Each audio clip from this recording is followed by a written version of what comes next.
The most painful part of suspecting her isn't the possibility that she's with someone else. It's the feeling that you're slowly losing your mind.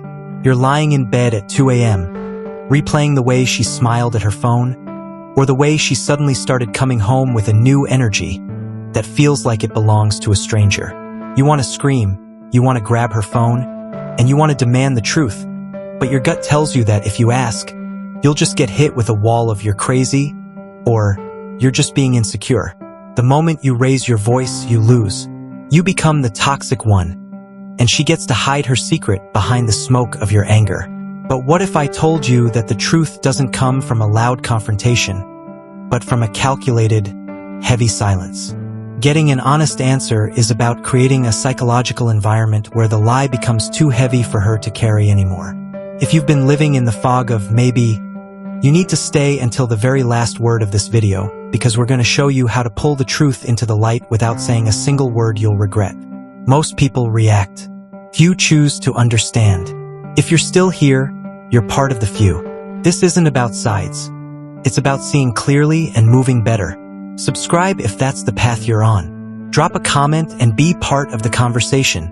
The first thing you have to master is the psychological mirror. When a person is hiding a betrayal, they are constantly scanning you for a reaction. They want you to be angry. They want you to accuse them. Why? Because an accusation gives them something to fight against. It allows them to pivot the conversation from "what I did" to "how you're talking to me." But when you remain perfectly calm, when you look at her with a steady, unblinking gaze and ask a simple, open-ended question, you create a vacuum. Uman sa tabakums. If you ask a question and then simply wait, her brain will go into a panic audit. She will start wondering how much you know. And in that panic, the micro-leaks happen. The truth isn't usually a confession. It's a stutter, a change in the pitch of her voice, or a story that has too many unnecessary details. This is the information asymmetry trap. You have to realize that her greatest weapon is her belief that you are clueless. The second you let her know exactly what you suspect, you've given up your leverage. You've let her know exactly where she needs to build her defensive wall. The sovereign man doesn't reveal his hand. He watches how she plays hers. He pays attention to the baselines. If she's usually a talker and suddenly becomes a gatekeeper of her day, or if she's usually distant and suddenly becomes overly affectionate to compensate for guilt, those are the shifts that matter. You don't need a smoking gun when you have a pattern. Let's talk about Marcus. Marcus was a man who let his emotions drive the car. He noticed his wife, Elena, was spending more late nights at the office and was suddenly very protective of her laptop. Marcus felt the sting of betrayal, and it turned him into a prosecutor. Every night when Elena came home, Marcus was waiting at the door. He would pepper her with questions. "Who were you with? Why did it take so long? Let me see your phone." He thought that by being aggressive, he was being strong. Marcus is the loser in our story because he fell for the defensive diversion. Elena didn't have to admit to anything. All she had to do was point at Marcus's shaking hands and his raised voice and say, "I can't live like this. Your jealousy is destroying us." She turned the entire house into a courtroom where Marcus was the one on trial. Marcus ended up apologizing to her. He spent the next month trying to prove he wasn't insecure, while Elena simply got better at hiding her tracks. Marcus lost his leverage, his self-respect, and eventually his woman, because he tried to break the lie with force instead of inviting the truth with composure. He proved that a man who cannot control his own temper is a man who can be easily manipulated by someone else's secrets. He became a puppet of his own suspicion. The deep psychological root of this is the guilt-aggression cycle. When someone is hiding a betrayal, they are carrying an internal stress load. They are constantly managing the narrative. If you remain the anchor, if you stay calm, observant, and slightly detached, you force them to carry that stress alone. Eventually, that stress manifests as overcorrection. She might start criticizing you for things she used to love, trying to devalue you in her mind to make her betrayal feel justified. Or, she might start grooming the narrative, telling you stories about how much she loves you out of nowhere. The The sovereign man sees these as emotional flashes. He doesn't bite the bait. He just logs the data. We also have to look at the law of the unexpected observation. Instead of asking, "Are you cheating?" which is a yes/no question that is easy to lie to, you ask about the shift. You say, "I've noticed the energy between us has changed lately. I'm curious what you think is causing that." You aren't accusing. You're observing a reality. This forces her to either join the truth or double down on the lie. If she doubles down, she has to create a reason, and lies created on the spot are fragile. They lack the texture of truth. You watch her body orientation. If she turns her heart away from you, if she covers her neck, or if she starts fidgeting with her jewelry, those are the screams of the subconscious. The reality is that true honesty is a gift, but the truth is a discovery. You cannot make someone be honest if they don't value your respect more than their secret, but you can make it impossible for them to lie comfortably. When you stop arguing, you stop feeding the drama. You become a still lake, and anything she drops into that lake creates ripples that you can see clearly.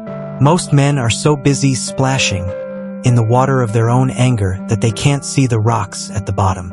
You have to realize that her reaction to your calm is the final answer. If you bring up a concern with gentle authority, and she responds with rage or gaslighting, you don't need to hear a confession to know you've hit a nerve.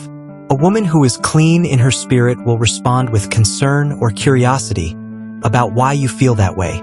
A woman who is covering a wound will lash out the moment you get close to it. You are the investigator. You are the leader. If the follower is leading you into a maze, you don't run faster, you stop and look at the map. You are a sovereign man. And a sovereign man knows that the only thing more powerful than a secret is a man who is no longer afraid of the answer. If you are terrified that the truth will break you, she will feel that fear and use it to hide. But if you decide that you would rather stand in the cold light of truth than sit in the warm dark of a lie, you become untouchable. You aren't checking her phone because you're needy. You're checking the integrity of your kingdom. And if the gates have been left open, you don't argue with the gatekeeper. You change the guard. Most people react. Few people understand. If you're here to think deeper, not louder, you belong here. Subscribe and stay with the ones who choose clarity over noise. Leave a comment if you're part of the conversation. No ego, just awareness. The second half of this psychological strategy is mastering the pressure of the unsaid. When you suspect her, your instinct is to fill the space with your theories. You want to tell her exactly what you think happened. But in high-level behavioral dynamics, the man who speaks first loses the information edge.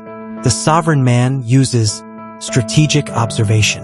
You watch the lag time, the half-second delay between your question and her answer. That lag is her brain editing reality. If you don't interrupt that edit with an argument, she has to keep adding layers to the story to make it sound believable. Eventually, the story becomes so heavy that the foundation cracks. You don't need to catch her in a lie. You just have to watch the lie trip over itself. Then there is the territorial shift. A woman who is hiding a connection will subconsciously start to sanitize her environment. You'll notice she's protecting her digital space, not just with passwords, but with physical distance. She'll take her phone into the bathroom, or she'll leave the room to take a work call. Most men react to this by demanding access, which she then labels as abusive control. The sovereign man does the opposite. He increases the distance. He shows her that if she wants a private life, she can have one, but she has to have it without him. He moves his attention and his resources back to himself. This creates a loss aversion crisis in her mind. Suddenly, the thrill of her secret is outweighed by the fear of losing the king she took for granted. Let's look at the ascension of Julian. Julian was a man who understood that power is the ability to walk away and never look back. When he felt his girlfriend, Maya, starting to recede into her phone and her new social circle, Julian didn't interrogate her. He didn't check her location. He simply stopped being available. When Maya would give him a vague excuse about where she was going, Julian would just nod and say, "Have a great time." And then he would go to the gym, meet his brothers, or work on his real estate portfolio. Julian is the winner in our story because he utilized the law of the vacuum. By not fighting for her attention, he created a void. Maya expected Julian to be jealous and needy, which would have made her new flirtation feel like an escape. But Julian's calm autonomy made her new connection look cheap. One night, Maya came home and found Julian packing a small bag for a solo trip. She panicked. She started over-explaining her recent behavior without him even asking. In her desperation to close the gap Julian had created, the truth started spilling out in fragments. Julian won because he stayed sovereign. He didn't wait for a full confession. He saw the fragments, recognized the pattern, and decided that Maya's character was no longer compatible with his future. He didn't argue about her betrayal. He simply told her, "I've seen enough to know that our visions don't align anymore. I wish you the best." He moved out that weekend. Julian won because he realized that a man's peace is a temple, and he doesn't invite liars in just to ask them why they stole the candles. He stayed sovereign because he realized that the only answer that matters is the one that allows you to respect the man in the mirror. He didn't win a girlfriend back. He reclaimed his throne. The fourth major psychological realization is the devaluation of the drama. Most men think that drama is a sign of passion. They think that if they fight for her, it shows they love her. But behavioral data shows that drama is actually the liar's best friend. It blurs the lines and confuses the facts. When you refuse to play, the liar has to stand alone with the reality of their actions.